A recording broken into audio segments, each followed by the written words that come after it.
दोस्तों, जिसका डर था वही हुआ, जिसका आशंका हम लोग जता रहे थे वही हुआ। कुछ दिन पहले से मैं आपको बता रहा था कि सीमा जो है वो नेपाल पहली दफ़ा नहीं गई, बहुत दफ़ा गई है।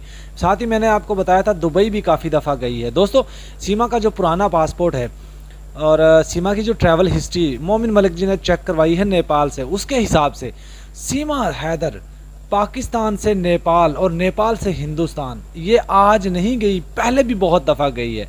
आपको याद होगा जब मोमिन मलिक जी नेपाल गए थे और उन्होंने वहाँ से इसकी ट्रैवल हिस्ट्री निकलवाई, तो आपने देखा होगा कि उसके अंदर क्या हुआ था।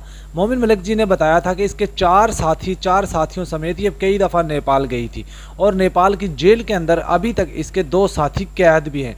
कैसीनो में जाना, डांस बार में जाना, ये तमाम तर चीज़ें मोमिन मलिक जी ने बता दी थी। लेकिन मोमिन मलिक जी बड़े गुप्त तरीके से इसकी जांच कर रहे थे और मोमिन मलिक जी ने बड़े बड़े खुलासे कर दिए। यकीन मानिए दोस्तों, जो जांच एजेंसियां नहीं कर सकी, जो कोई और नहीं कर सका, वो मोमिन मलिक जी ने कर दिखाया। आखिर क्या किया, मोमिन मलिक जी ने इसका कच्चा चिट्ठा तमाम तर खोल के रख दिया है। और उनके हिसाब से मुझे भी पहले भी ऐसा ही लगता था कि ये नेपाल से हिंदुस्तान पहले भी गई है, और अब ये चीज़ें निकल कर जो आ रही हैं कि ये पहले आई थी नेपाल से और कार्ड बनवाने के लिए भी गई, तो ये अब कहीं ना कहीं ये बड़ा एक साजिश का जो वो पता चल रहा है कि सीमा किस साजिश के तहत हिंदुस्तान में गई और इससे सैचन से मिलने से पहले वो किसके साथ संपर्क में थी। मैं आपको एक बात कह रहा था कि ये मर्द की मर्दानगी टेस्ट करने नहीं गई थी, मर्द की नामर्दानगी टेस्ट करने गई थी।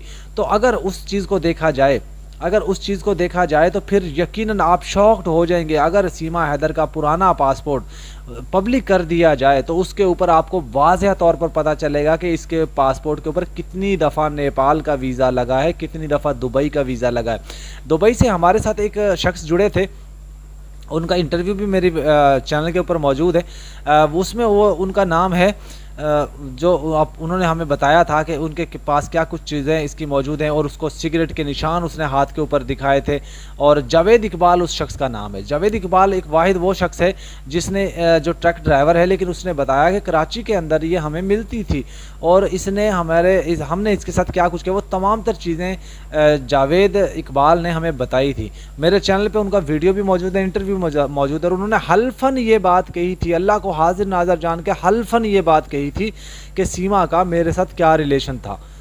दोस्तों, मैं पहले भी अर्ज़ कर चुका हूं, आप तमाम दोस्तों को बता चुका हूं कि सीमा का अगर पुराना पासपोर्ट उसको पब्लिक करवा दिया जाए, उसकी डिटेल निकलवा ली जाए, तो सीमा का सारा कच्चा चिट्ठा खुलकर आ जाएगा कि ये कितनी दफ़ा नेपाल गई, नेपाल से हिंदुस्तान गई। और ये तो एक बहुत बड़ी ब्रेकिंग न्यूज़, शॉक्ड न्यूज़ है कि ये हिंदुस्तान पहले भी गई है और ये काफ़ी सारे शहरों में घूम फिर कर भी गई है। दोस्तों, यकीन मानिए, हमें तो एक एक चीज़ का अंदाज़ा था, लेकिन आज जब वो हकीकत में हमने देखी हैं, वो चीज़ें हकीकत होती हुई नज़र आ रही हैं, तो फिर हम शॉक्ड हो गए। हम लोग, यकीन कीजिए, मुझे बड़ी आशंका हो रही, बड़ा प्रॉब्लम हो रहा है, मैं बड़ा मैंने पे मजबूर हो गया हूँ कि ये किस चरित्र की औरत है।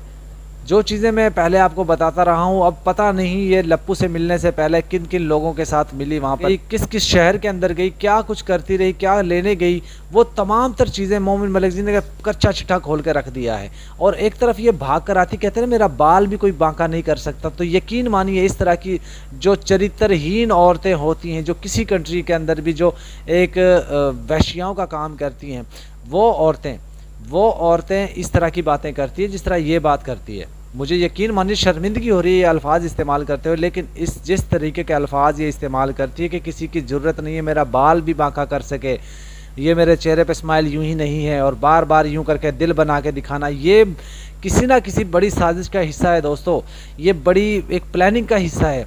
अब हैरानगी ये होती है कि दोनों मिलकर मोमिन मलिक जी को आरोपित कर रहे हैं, इन मोमिन मलिक जी को बदनाम करने की कोशिश कर रहे हैं ताकि वो और ज़्यादा सबूत ना जुटा सके। अब हैरानगी इस चीज़ की है कि मोमिन मलिक जी जिस तरीके से इसके पीछे लगे हुए हैं, यकीन मानिए दोस्तों, वो 110% इसको जेल पहुँचा कर रहेंगे।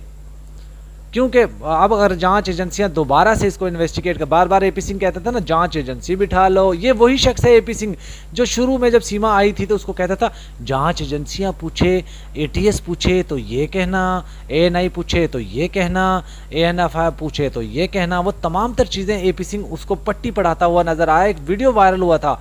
ये मानिए, आप समझिए एपी सिंह की बहुत बड़ी साजिश है, बहुत बड़ी चालाकी है, बहुत बड़ी प्लानिंग है जो मोमिन मलिक जी एक्सपोज कर रहे हैं। इसीलिए ये मोमिन मलिक जी के खिलाफ चल रहे हैं और मोमिन मलिक जी को आरोपित कर रहे हैं।